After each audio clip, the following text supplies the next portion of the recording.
안녕하세요. 네, 저는 세네갈 선교사 이혜진이고요. 저는 김미자입니다. 하나님께서 저희에게 아들 일주, 딸 민주를 허락하셔서 두 자매를 두고 있습니다.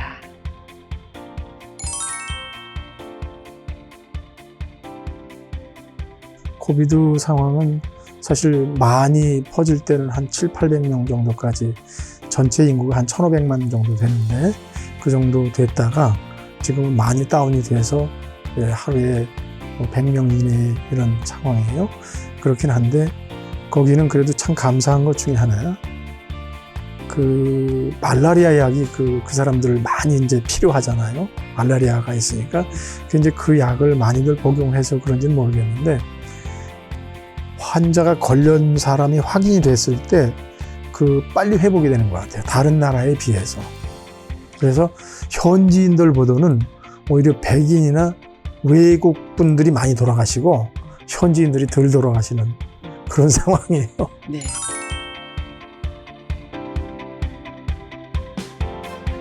네, 34년 전에 하나님께서 저희 부부를 세네갈로 보내주셨을 때는 저희가 평신도였습니다. 그런데 그때 목사님께서 말씀하시기를 평신도지만 선교사라는 마음으로 가십시오 하고 성경책을 한 권을 주시고 사실 파송 예배를 드려주셨어요. 수요 저녁 예배에. 그래서 저희는 사실 사명이라고 생각하고, 왜냐면 그곳에 그때 당시는 선교사님이 한 분도 안 계셨어요. 한국분 선교사님이, 외국분들만 계시고. 그래서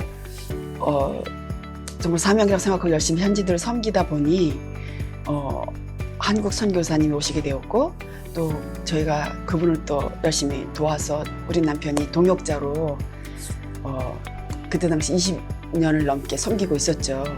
그런데 어느 날 섬기던 그 목사님께서, 선교사님께서 중병이 걸리셔서 돌아가시게 됐고, 한국으로 돌아가시게 되어서 저희가, 우리 남편이 혼자 그 사역을 4년을 감당하다가 혼자서 이거는 안 되겠다.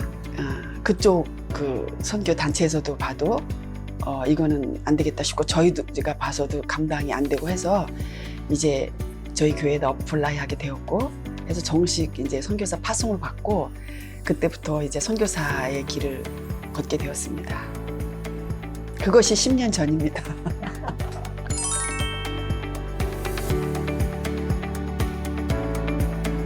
세네갈이라는 나라는 정말 완전히 무슬림 국가이기 때문에 참 개신교가 뿌리를 내리기가 상당히 어려운 환경이긴 하지만, 어쨌든 하나님께서 때가 되셨는지는 모르겠지만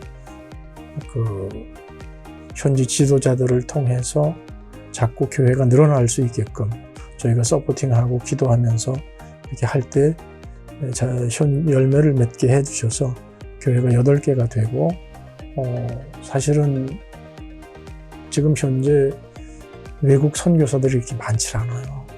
한국 선교사 가정이 꽤 여러 가정 되는데, 어쨌든 한국 선교사님들을 통해서 과거에 유럽 선교사님들이나 미국 선교사님들이 뿌린 씨앗을, 그러니까 성경을 현지어로 이렇게 번역을 해놓는다든가 이런 과정이 있었기 때문에, 왜냐하면 거기는 언어가 한 가지 언어가 아니고 종족마다 언어가 지금도 다 틀려요. 45개 종족이 되는데 그들의 언어로 이렇게 번역을 하는 게 엄청 어렵습니다. 우리 이런 기존의 언어가 틀려서. 거기는 글이 없으니까요. 말만 있는 나라에서 지금까지. 그걸 선교사들이 들어가서 그 사람들의 종족마다 다른 언어를 글을 만들어주고, 알파벳으로 써서 그 글을 가지고 성경을 또 만들어주는 거예요. 그 역할을 지금 우리 선교사들이 하고 있죠. 이제 그런 과정을 통하다 보니까 저희는 불어, 그 다음에 이제 현지 세레어, 이런 우리가 지금 하고 있는 선교 종족이 이제 세레 종족이거든요. 세레어로 된 성경책이 있어요. 그러니까 저희는 참 어떻게 보면은 쉽게 전도를 할 수 있는 거예요. 만약에 그게 없었으면은 정말 어렵죠. 언어를 다시 만들어가면서 해야 되니까 저희가 그런 능력은 좀 부족하고. 예. 그리고 또 두 번째로 저희가 지금 사역에 힘을 쏟고 있는 거는 뭐 사실 지금부터 한 10여 년 전부터 무사 목사님을 통해서 그 두 지역에 지금 저희가 섬기고 있는 응부르 지역과 잠야조라고 새롭게 지금 신공항이 들어서고 새롭게 신도시죠. 지어지는 그 신도시에 방송, 라디오 방송 선교를 10여 년 전부터 하고 있습니다. 근데 굉장히 효과적이고 또 현지인이 현지 언어로 그렇게 하나님 복음을 증거할 때 그 나라 지식인들이 무사 목사님한테 이제 문의를 해오고 도대체 네가 믿는 하나님 어떤 사람이냐고. 그래서 지금 무사 목사님은 그분들을 또 말씀을 증거하러 다니고 신방을 다니면서 그런 물론 그것이 이렇게 말처럼 쉬운 게 아니에요. 뭐 우리가 가서 신방하고 말씀 복음을 전했다고 해서 금방 바뀌는 신자로 우리 크리스찬으로서 예수님 영접하는 건 굉장히 어렵습니다. 그렇지만 그런 사역을 지금 10여 년부터 계속 지금까지 꾸준히 해오고 있고요. 또 세 번째로 중요한 사역은 아까 남편이 얘기했듯이 그 신학 교수와 우리 무사 목사님이 시골의 각 종족의 지도자들을 우리가 초청해서 말씀을 가르치는 그 사역. 그 사역이 굉장히 효율적으로 잘 되고 있어서 그분들이 돌아가서 왜냐면 아직 그 세네갈은 그 시골은요 사실 족장 시대예요. 그래서 그 나라 지도자 한 사람의 말이 세네갈 정부의 법보다 더 강합니다. 다 그 사람 말 한마디에 다 따라요. 정부 말은 안 들어도. 그래서 그렇게 지도자들을 모시고 항상 말씀 우리가 에반젤리니까 복음 사역하는 것에 굉장히 초점을 두고 있고요. 또 한 가지 에피소드를 말씀드리자면은 그쪽은 이제 무슬림 지역이다 보니까 저희가 교회가 이렇게 지어져 있잖아요. 주변 마을 사람들이 교회를 오고 싶은데도 못 와요. 네? 왜 못 오느냐면 주변 사람들 눈치를 봐야 되기 때문에. 그런 상황인데 불이 났어요, 한 번. 그러니까 그 시골 마을의 집이라는 것은 거의 초가로 다 집이 운막집이기 때문에 불이 나면 확 타버리거든요. 근데 그 여러 채가 동시에 다 타버렸어요. 완전히 그냥 재산이 다 날아갔잖아요. 그때 이제 안타까워서 교회 주변에서 일어난 일이라서 이제 제가 아이디어를 내가지고 저분들을 좀 도왔으면 좋겠다. 그래서 우리 현지 지도자분하고 상의를 했어요. 어떻게 하면 어떤 방법으로 저분들을 도우면 좋겠냐. 그랬더니 지금 저분들은 먹을 것도 없고 다 이렇게 타버렸으니까 먹을 걸 먼저 해주는 게 좋겠다. 그래서 쌀을 한 가구당 50kg씩 해서 이제 쌀을 사줬어요. 그래서 이제 그분들한테 그 전달식을 했더니 이분들이 와서 그 나이 드신 어르신들이 와서 눈물을 흘리면서 자기네가 믿는 하나님은 우리가 이렇게 다 벌거벗었을 때 아무것도 도와주질 않는데 너희가 믿는 하나님은 참 좋은 하나님이다. 근데 우리가 저길 못 가서 미안하다. 그러나 정말 감사하다. 그런 표현을 써서 그 할아버지 할머니들이 울면서 그렇게 얘기를 할 때 참 감동적인 느낌을 받은 적이 있어요. 그러면서 이제 그분들은 어떻게든지 좀 호의적이 사실 그분들은 마음속에는 오고 싶어요. 근데 주변에 눈치가 있어서 못 들어오는 거예요, 교회에.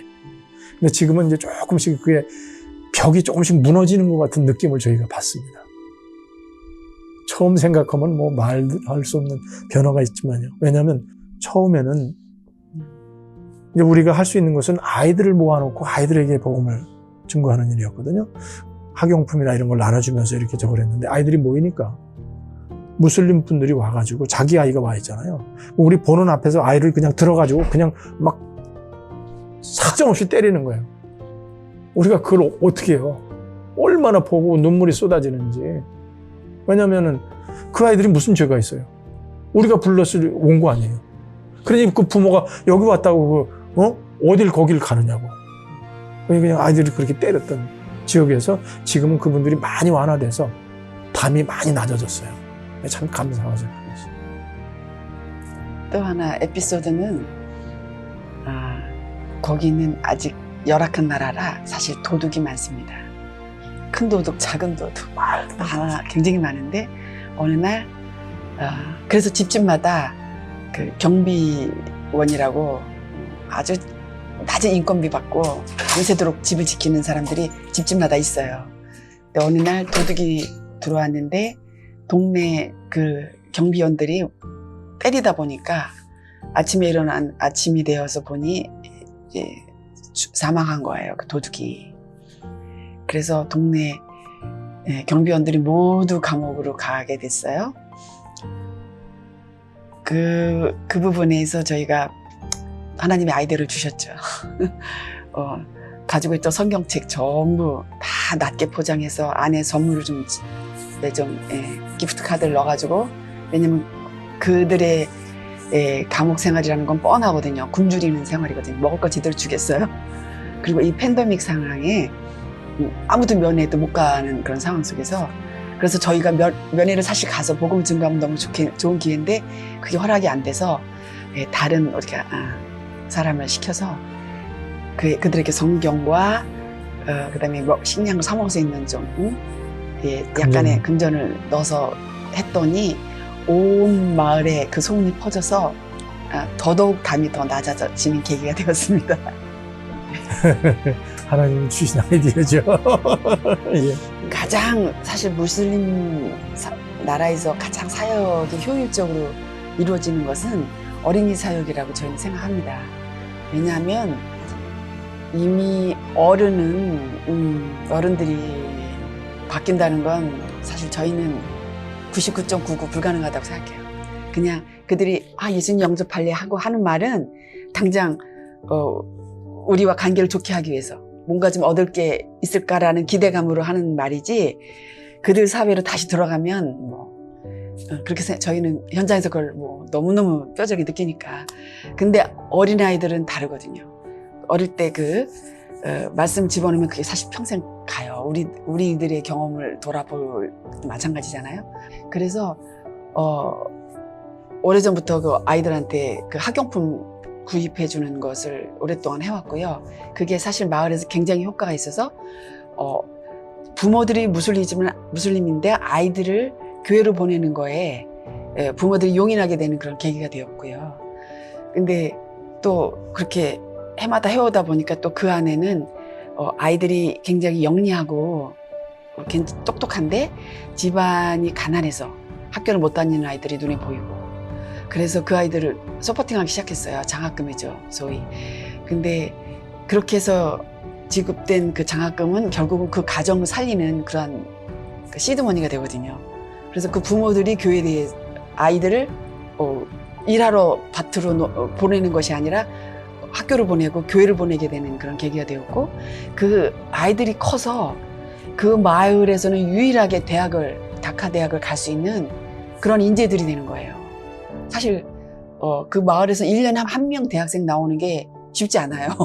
아직 그곳은 학교 선생님 정도가 최고의 직업이에요. 시골에서. 그게 이제 최고의 직업인데, 공부를, 왜냐면 이 신앙생활을 하면서 대학생활을 하니까 아이들이 열심히 해요.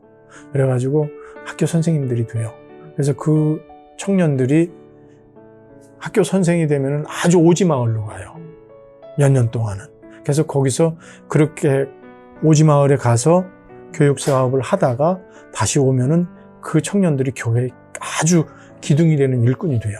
그래서 어린아이들 교육과 함께 또 학교 교육에 대한 이런 비전, 미래 비전에 대한 꿈도 키워갈 수 있고, 그래서 참 다목적으로 잘 활용이 되고 있습니다. 그런데 지금 세네갈을 제가 볼 땐 전 아프리카가 다 마찬가지라는 생각이 들긴 하지만, 어쨌든 요즘이 어떤 상황이냐면 인터넷이 그 황량한 사막에서도 터져요. 그런 상황 속에서 불어만 좀 읽을 줄 아는 그런 청소년들이 핸드폰을 들여다보면 전 세계가 다 보이잖아요. 자기네들이 사는 곳은 아무것도 없는 그냥 부족 마을인데, 이 화려한 전 세계 문화의 그 갭을 이 학생들이 요즘을 체감하면서 엄청난 정신적 방황이 지금 이루어지고 있어요. 그래서 아이들이 집을 벗어나서 도시로 나와서 돈을 좀 벌어보려고 엄청나게 좀 그냥 나오고 있어요. 그럼 도시로 오면 누가 그 아이들을 먹여주고 재워주고 반겨해줄 곳이 어디 있어요? 어느 한 군데나 그냥 꼬임에 빠져서 타락하는 거죠. 그런 쪽밖에 자기들이 머물 곳이 없는 거예요. 그럼 그거 심지어는 제가 이건 최근 일이에요. 제가 여기 오기 몇 주 전에 우리 지도자 딸이 애에 대해서 제가 안부를 물어봤을 때 지도자가 울면서 저한테 딸의 전화번호를 못 주더라고요.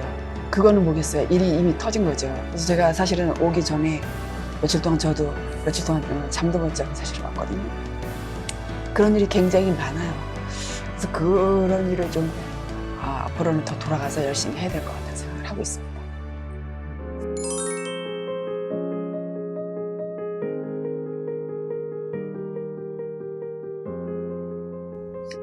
저희가 지금 사실 2018년도에 음부로 교회를 봉헌을 드리고 나서 그 교회가 봉헌이 되고 나서 그 지역이 완전히 바뀌었습니다. 마을 이름이 바뀌었어요. 오렌지색 지붕이 있는 교회 마을. 이런 식으로. 그래서 이제 그 정도로 지역사회의 역할이 큰데 거기를 통해서 하나님께서 앞으로 어떤 변화를 일으키실지 모르겠지만 우선 지금 유치원 사역, 초등학교 사역이 시작돼서 이제 몇 년째 하고 있는데 그걸 시작을 하다 보니까 교회 건물 갖고 장소가 너무 좁은 거예요. 그전엔 교육관 2개만 갖고 이렇게 해서 저그랬는데 학교가 들어서고 나니까 증축이 필요한 거예요. 그래서 건물을 더 추가로 필요해서 이제 건물을 좀 더 지어야 될 것 같고요. 그 다음에 그 아이들이 이제 아직은 너무 먼 곳에서 이 교통편이 없거든요. 아이들이 학교에 와야 되는데 큰 아이들 같으면 몇 킬로씩 걸어도 상관이 없는데 너무 어린 아이들이 몇 킬로씩 걸어오는 게 너무 이게 힘든 거예요. 그래서 아이들을 실어나를 버스나 뭐 이렇게 운송 수단이 필요한 거예요. 그래서 지금 이제 그런 부분이 좀 필요해서 버스도 하나, 소형 버스도 하나 구매가 됐으면 좋겠고, 그래서 음부로 교회를 통한 교육사업, 이것이 장기 플랜으로 꾸준히 좀 이어졌으면 하는 그런 바람과 각 시골 교회에 저희가 지금 8개 교회가 있는데 그 교회에서 부교육자든가 이런 그 사역을 계속 이어나갈 수 있는 젊은 청년들이 계속 나오기를 바라고 있는데 사실 결실이 하나 둘씩 맺어지고 있거든요.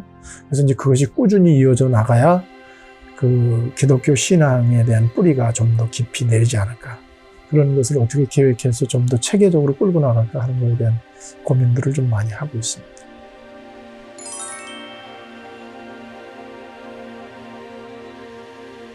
우리 워싱턴 중앙장로교회에서 참 정말 저희를 파송 이후로 지금까지 많은 분들의 기도와 사랑 그리고 관심을 주셔서 정말 하나님께서 기뻐하시는 이 무슬림 지역의 사역이 지금까지 잘 이루어졌다고 생각을 합니다.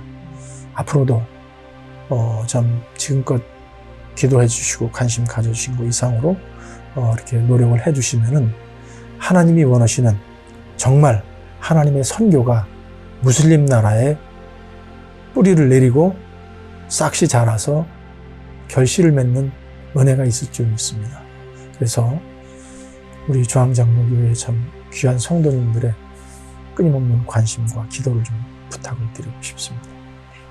지금까지 선교 사역을 하면서 사실 수없이 많은 어려움, 난관들이 많았습니다. 그럴 때마다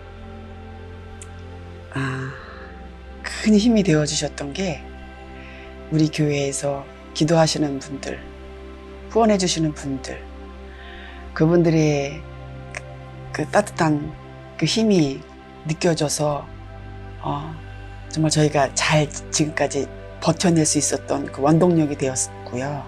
친정 엄마 같기도 하고 친정 동생 같기도 한 우리 교회 KCPC에게 정말 감사한 마음을 모르다 어떻게 다 전할 수가 없습니다.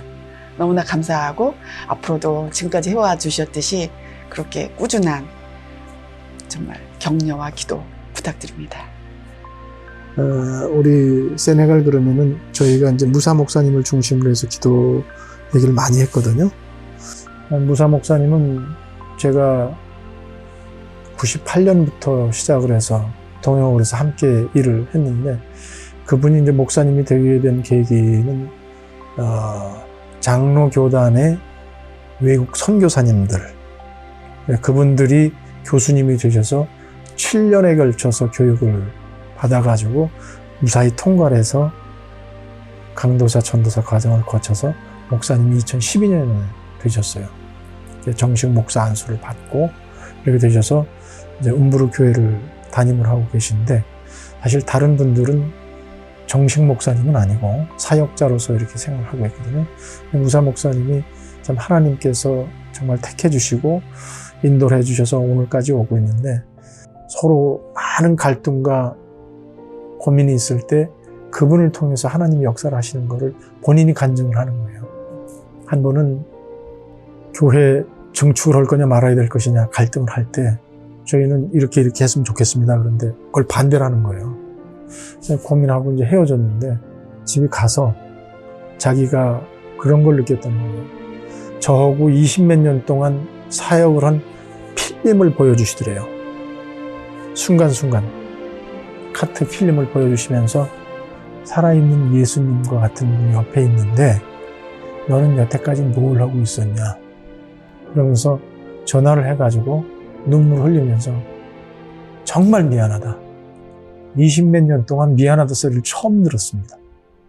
왜냐, 그분들은 일반인이나 모든 사람들이 미안함, 고마움, 감사함을 모르는 사람들입니다. 무슬림 국가의 대부분의 사람들이 다 그렇거든요. 그걸 모르시는 분들인데 정말로 빠르돈네 하면서 미안하다는 얘기를 하는 거예요. 회개한다. 그리고 회개합니다. 미안합니다. 죄송했습니다. 자기가 회개한다는 단어를 처음 들었습니다, 그때. 당신이 20여 년 동안 나에게 보여준 게 예수님의 모습이었는데 내가 그거를 이제야 깨달았다. 하나님께서 보여주셔서 이제야 알게 되었다. 미안하다. 회개한다. 울면서 전화를 하더라고요. 네, 그렇게 무사 목사님은 한 걸음 한 걸음 변화되어서 정말 지금은 너무나 세네갈에서 정말 가장 중요하고 겸손하신 가운데서 목사님 목회를 되셨습니다. 잘 인도를 하고 계세요. 정말 감사하죠.